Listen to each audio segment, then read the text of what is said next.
Kanthapura, Chapter 6. Murthy is coming up tonight in Rachanna's house and Madanna's house in Sampanna's and Vedanna's. The vessels are already washed and the embers put out, and they all gathered together by Vasudev's tin shed in the Brahmin lines to meet Murthy. Now and again there is a rustle of leaves, and it is one-eyed Nanjaya or Chennaiya's daughter Madi who is coming up from the lines, and once they are in the courtyard, they seat themselves on the earth and begin to whisper to their neighbors.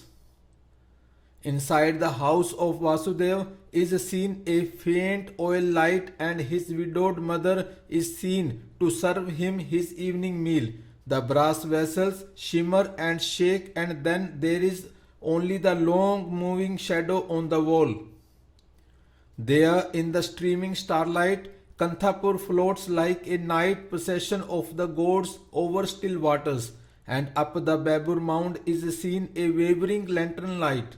That's surely be. Yes, he is coming. He will be here soon. Learned one, he is coming, cries out Rachanna, looking towards Vasudev's shed. Can't you shut your mouth? You pariah, shouts back Vasudev's mother. You always want to pollute the food of Brahmins with your evil tongues. Rachanna does not care. She's an old sour milk cheese. Vasudevappa does not speak like that, does he? Then there is a rustle of leaves again, and the heavy tread of Bade Khan's boots is heard. He skirts Vasudev's courtyard, and with his lathi in his hand and his mangrel before him, he passes on along the main path down the hill towards the gate. Between the creak of bamboos is heard the creak of the gate, and after that there is nothing but the creak of bamboos again and the whispered chatter of men. The moving light is seen by the tortoise rock, and it dips now into the watery rice fields and now into the Wake river, and sometimes it rises sheer across the plateau into the tree tops of the Skeffington coffee estate. Then it swings back again and dies quickly into the Babur jungle growth. Murthy will soon be here, but Murthy will not come tonight. Vasudev has finished his meal and has washed his hands, and as he comes out, Gangadhar is there with his son and his brother-in-law, and they all look towards the valley where there is nothing but a well-like silence and the scattered wisps of fireflies. From behind the Babur jungle comes the mournful cry of jackals, and from somewhere beyond the Pupur mountains comes the grunt of a cheetah or tiger, and the carts are already seen to pull up the Mena Ghats. Everybody goes from this side to that, and Rachanna swears he has seen the light, and Madanna says he has seen it too, and they all rise up, and Rachanna says he will go and look near the gate. And Madanna says he will go too, and young Venku and Ranga both say, I am coming with you, uncle. And when they are all at the gate, they hear a grunt and a growl and a soft whispering answer, and Rachanna cries out, Who is there? Why, your wife's lover, you son of my woman, spits back Bade Khan. And when they are near, they see the lantern light creeping up dai banyan roots and a white shadow beneath them. And Rachanna says that must be he, learned Master Murthy. Yes, Rachanna, stitch up your mouth, do you hear? I am a free man, Police Sahib, I can speak, says Murthy. Free man you may be in your palace, but this is the Skeffington Coffee Estate, and these are Skeffington Coffee Estate coolies. You'd better take care of your legs. I have orders. Coolies are men, Police Sahib, and according to the laws of your own government and that of Mr. Skeffington, no man can own another. I have every right to go in. They have every right to speak to me. You will not cross this gate. I shall. Meanwhile, Vasudev has arrived, and behind him Gangadhar and the men and the women, and from behind the bamboo cluster the Maestri too. and the butlers from the bungalow. And then there is such a battle of oaths, son of concubine, son of a widow, I'll sleep with your wife, you donkey's husband, you ass, you pig, you devil, and such a shower of spittle and shoes. And brother, stop there. No, not till I've poured my shoe water through his throat. No, no, calm yourself.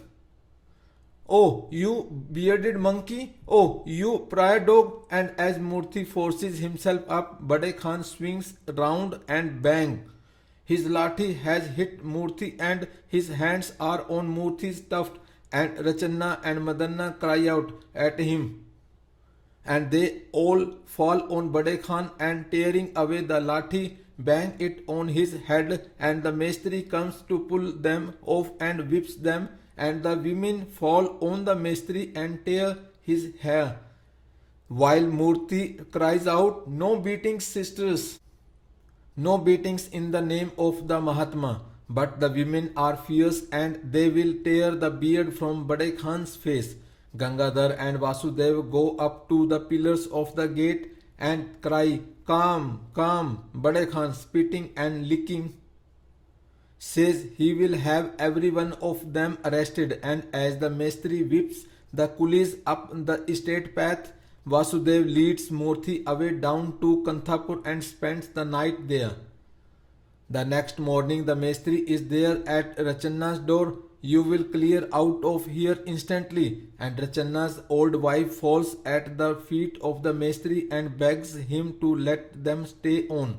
And she falls again at his feet and wriggles before him.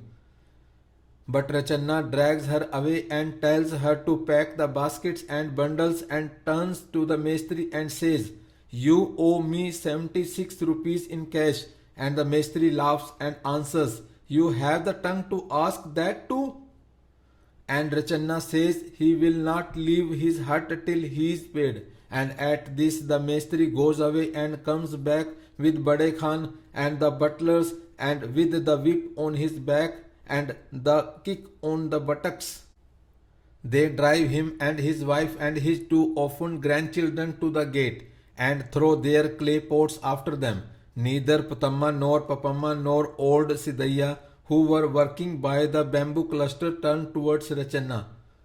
Thu, thu, thu, spits Rachanna, looking towards them, and with his grumbling wife behind him and the little ones in his arms, he goes down the path over the Devil's Ravine bridge and by the Parvati well and beneath the buxom peepal tree.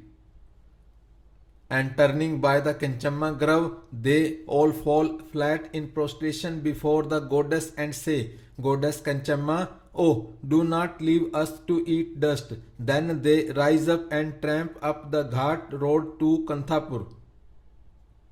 They go to Murthy and Murthy takes them to Patel Rangegoda, and Rangegoda says, we'll show our mountain tricks to the bearded goat. And he goes to Bidal Timaya and says, give him shelter and water and fire, Timaya, and Timaya gives him a place in the backyard. And as Rachanna builds his hut, the woman goes with the other women to pound rice, and that is how Rachanna came to live with us. And as everybody saw, from that time Murthy grew more sorrowful and calm, and it was then too that he began his Don't Touch the Government campaign. Thank you.